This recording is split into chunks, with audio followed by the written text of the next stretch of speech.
Now, right after dealing with the devil, you don't want to have no rejections. I was going to talk to you here today. See, when you've been wrestling with the devil and you need help, rejections don't help you. I'm going to tell you something if I was in the story, because I like to insert myself in the story sometimes. I just do that, just for the sake of growth, if you will. If I was hurt, I would absolutely flip out. Now, don't look at me funny in here. We would too. Because I know some of y'all Flipped out too. got that edge. Yes, Lord. Got that edge on you. After I've been dealing with the devil, praying in the spirit, laying hands, falling out faster on my face, and I come to a place where I'm supposed to be able to get some help, and I get rejected after all the stuff that I've been through with the devil.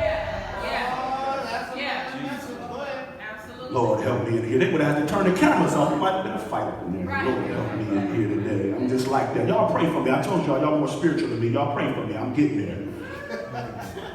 She walked miles and miles. You must understand. She walked miles and miles to get there. She sat there. She pushed herself there. She let her faith build up in her to get there. And all of a sudden, she gets there and is rejected.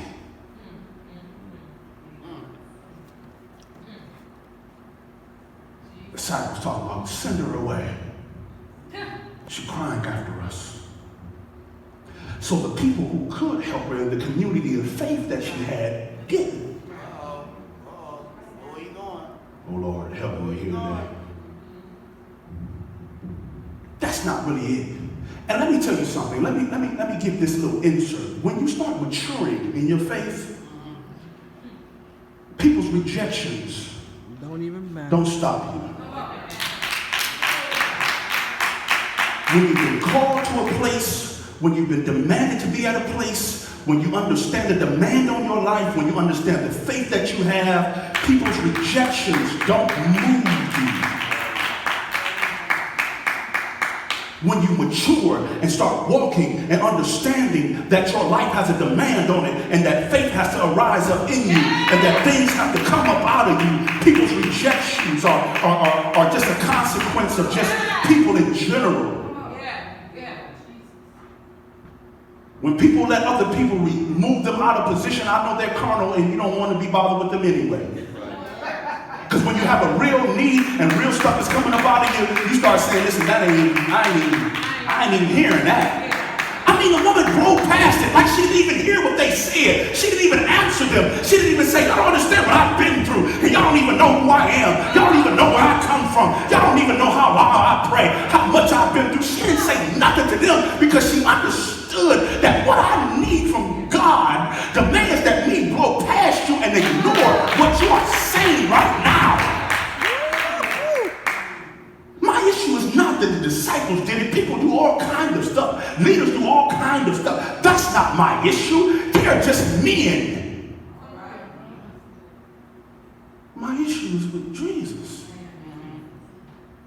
First of all, he didn't even answer her. Now you know, when you talking, somebody who you know hears you, don't answer. Some of y'all got therapy and stuff. Y'all start counting backwards. 10, 9, 8, 7, 6, 5, 4, 3, 2. Okay, I'm gonna take about a couple of deep breaths and I'm gonna ask the same question again, because I know that they hear what I'm saying. You start talking to yourself and stuff. You start going through your little therapy moments with yourself and say, I know that he heard me. I know for a fact he heard me. I'm gonna give him a chance to answer. And he says nothing. It's Jesus. Now that's your help. There's nowhere else to go but here. And the answers are not a word. See, let me tell you something about how faith really moves.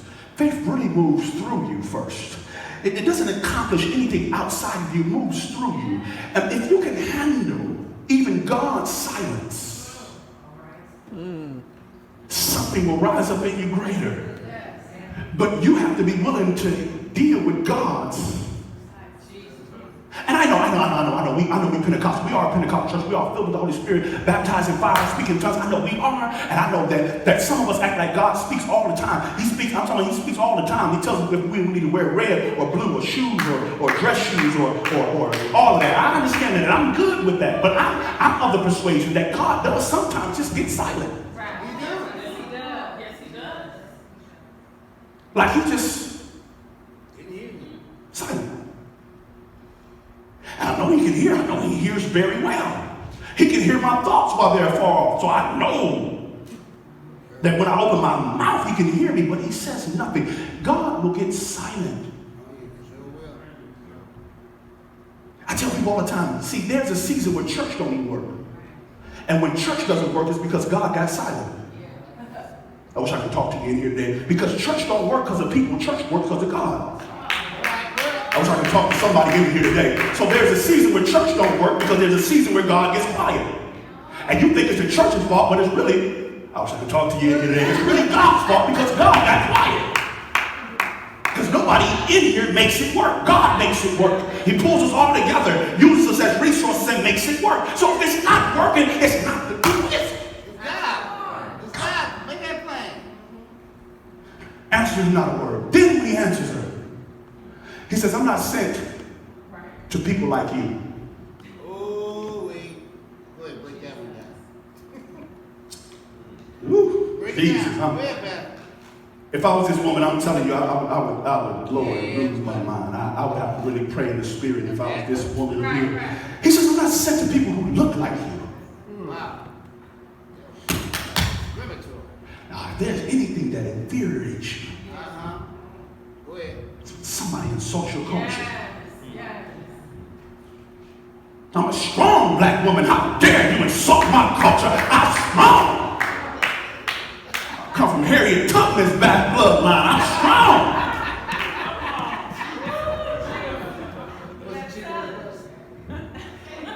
Got movies. I can do bad all by myself. I mean, come on now. But you insult my culture.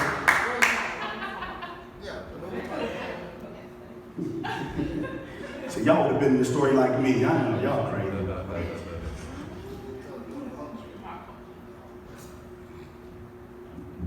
But she says, Lord help me. Now, everything about faith is built in how you respond to God. That's right. Everything about faith is how you respond to God. It's not in how God responds to you. See, I'm amazed at these people who walk around and God told them everything, and everything that God told them benefits them. Right. Yeah. I'm of the persuasion that most of the stuff God tells you don't benefit you. It don't. It hurts sometimes. Rejection. Yeah. That's 3. Here comes the 4th. Go ahead. It says it's not right to give the children's bread Watch it. to the dogs. Now you call me a dog. Now the personal, now this is personal. And even if I was cool with the first 3, That last one. Insulted. I mean, you insult my dignity, my character, my class. Right. Call me a dog. All right, that was it. I'm done. Because there is a time Yeah. where God is building greater faith By yourself. that everything comes to a head. Yeah. Go ahead. You've been dealing with the devil. You've been dealing with the community of faith. You've been dealing with him. Now, I gotta change this perception of God a little bit, just a little bit, because I have to give a balanced perception of God. Everybody thinks that God won't offend them. That God is nice and he lays you down at night and he tucks you in and he puts covers on you and he plops your pillow up and makes sure your pillow is good and that God goes to bed asking you that, are you all right? Nah.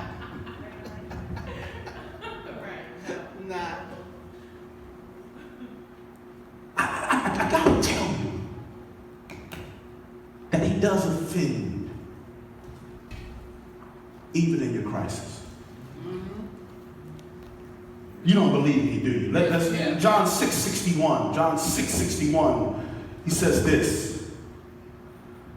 His disciples aware that his disciples were grumbling about his teaching. Jesus asked them, does this offend you? Lord, help me in here today. Then what will happen when you see the Son of Man ascend to where he was before? The previous verses, Matthew 15:12, the disciples came to him and said, are you aware that the Pharisees were offended when they heard this? Jesus replied, every plant that my heavenly Father has not planted will be pulled up by its roots.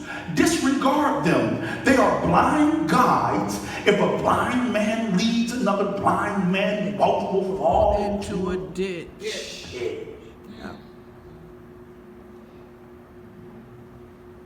God sometimes offends us to draw the greater part of us out and not leave us comfortable, not leave us just feeling normal. He wants to press upon a place in us that we have never been before. And anytime God offends us, it always shows us our lack of faith, because the only thing that God offends for is the lack of faith. If your faith was stronger, you could receive it. If your faith was stronger, you could endure it. But your faith is weak, and I'm trying to pull greater faith out of you. I got a demand on your life, and when you understand the demand on your life, you got to let God pull that thing up out of you, even if he offends you, even if you get silent, even if he doesn't answer, even if he says something that you don't want to hear. It's because God has placed a demand on the faith that is in you that he has to draw out of you. And anytime the only thing you understand is the problem, then that means that you will never get the solution that you are looking for,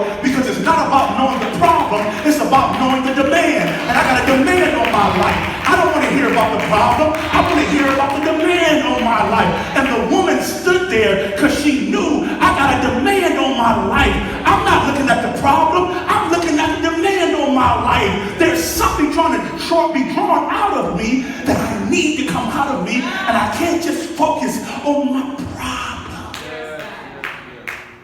See, we know all the problems, but we fail to understand the demand.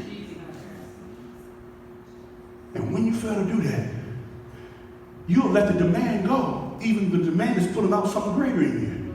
See, greatness is pulled out of you when you understand there's a demand on your life. And that demand is not predicated on anybody doing anything that you need, more than pulling the greater part out of you that you really need to come out of you. See, when God does it, this woman has great faith because she stood there and she understood that at every turn, at every rejection, at every disappointment, she turned it into something, because her faith understood that I am demanded to be here. I am demanded to get an answer for this little girl. And it doesn't really matter about any of that. I see it all as a part of faith. I wish I could talk to you in here today. It's all a part of faith. Every problem, every issue, every rejection, every disappointment, every offense is all a part of the faith that's being drawn out of me. You can't allow people to draw you out. You can't even let God allow you to move out of your position because he didn't answer you like you need him to answer you or do what you wanted him to do. You got to allow yourself to see, as faith rises up in you, know that even the crumb gets to take it, even the dog gets the crumb that falls off the master's table. I don't even need that much, really. All I need is for you to answer me with a little bit, and I'll have a lot to go home with. See, that's what I'm talking about today. See, when you move past that and you allow faith to rise up in you, and you allow yourself to be stirred, and you allow yourself to let that demand push something up out of you, you can even see faith in the midst of rejection. You can see faith in the midst of problems. You can see faith in the midst of everything when you allow that demand. You got a demand on your life. Don't you understand that heaven is trying to pull out a greater faith in you? Don't you understand that something is trying to be drawn out of you? It's just not that you are in. It's what's stirring in you. It's what's moving in you. Don't you understand that it's not about the problem? It's about your faith. It's about your faith. He drew that faith out of her. Because the demand is greater than the problem. Touch your neighbor and say, the demand is greater than the problem. The demand is greater than the problem. Some problems you would take if you understood the demand. I wish I could talk to you here today. I said some problems you would take if you understood the demand. Because the demand is what releases something up out of you that God is after. And when God places a demand on you, you gotta understand that this ain't about the problem. It's about my demand. It's what God wants out of me.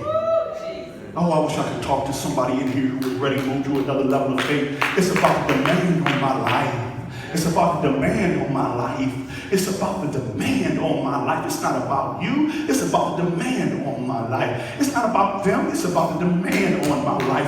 I got to pull that thing out of me. I got to let God draw it up out of me. I got a demand on my life. I don't care about the problem. I care about the demand. There's a demand on my life. If that means I got to look at it differently, then I got to look at it differently. I got a demand on my life. If that means that I can't get upset and blow up, that means I can't get upset and blow up. I got a demand on my life. I wish I could talk to you in here today, because the demand begins to change how you function even in the midst of the worst situation in your life, because you know you got a demand on your life. Something is being stirred in me. Something is being drawn up out of me. Greater level of faith. I can't function in that kind of faith that I used to function in when I first got saved. I have to have another level. Anytime your faith stagnates and your problems increase, your problems crush you. Anytime your faith just plateaus and starts to shrink and your problems increase, and then you start seeing problems when there ain't no problem. Oh Lord, I'm talking to somebody in here today. There ain't no problem, but you're going to create one because you used to them now. Oh yeah. See, if the woman leaves, the next time she sees Jesus, she said, I remember how you responded to me last time. I remember how you did me, but she didn't leave. She let her faith rise up, so she didn't have a last time. She got an answer. And if you want an answer, you got to let the demand be placed on you and draw. Draw. As I close today,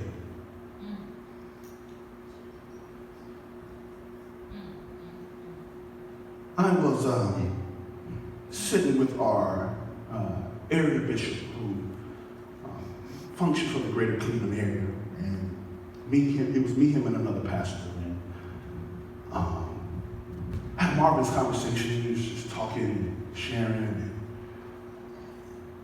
and we inevitably we always come to the issue of race. For those of you who don't know, they're Caucasian. I'm the only African. I was the only African American at the table at the time, and the issue came about race. And we had a marvelous conversation, awesome, very open, very transparent. I don't even really understand the details of the story. But he said to me, he said, I think we need to put this on a state platform. I think this discussion needs to go to a state platform within our fellowship. And I said, hold on now. I wish I could talk to you in here today. I said, wait a minute. I told him, I said, I don't know if I feel comfortable talking to a crowd of people who don't know me, who can misinterpret what I say. That was just me being honest, just top of my head. I never want you to leave with any pretense about me, so I just kind of let it fly sometimes to my own dismay, but whatever. I said, I don't know if I'm ready for that. He says, I understand that. He says, but you never know what God could do with your courage. Say that again. Wow. That's real. And almost after he said that, immediately God said, greater demand. Greater demand. I'm not calling you to be where you feel comfortable with who you're talking to. I'm calling you to be where you are uncomfortable. And you may even be rejected with the communication that you communicate, even if your heart is pure. I am calling you to be in a place because I got a greater demand for you. And I got a greater demand on you. I didn't call you to be in a place where you feel comfortable with everybody around you talking to. That's not what I called you to.